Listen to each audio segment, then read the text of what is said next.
Hello বন্ধুরা, আমি anchor Kumar শ্যাম। বাঙালি বাবু রেস্টুরেন্টের উদ্বোধন আগামীকাল কুসুমগ্রাম মান্ডাঙ্গা রোড পেট্রোল পাম্পের সামনে।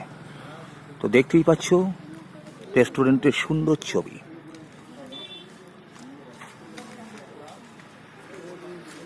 তো আমরা এখন প্রবেশ করেছি বাঙালি বাবু রেস্টুরেন্টের সামনেটায়। তো ধীরে ধীরে এগিয়ে যাচ্ছি। দেখতেই পাচ্ছ সুন্দর করে সাজানো এই রেস্টুরেন্ট। বাঙালি বাবু রেস্টুরেন্টের উদ্বোধন আগামীকাল রবিবার। সুসজ্জিত করে সাজানো এই প্রতিষ্ঠান।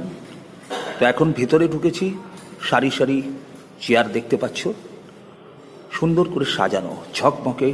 আগামীকাল উদ্বোধন বাঙালি বাবু রেস্টুরেন্ট। বাঙালি বাবু রেস্টুরেন্টের উদ্বোধন আগামীকাল। সুসজ্জিত করে সাজানো এই প্রতিষ্ঠান।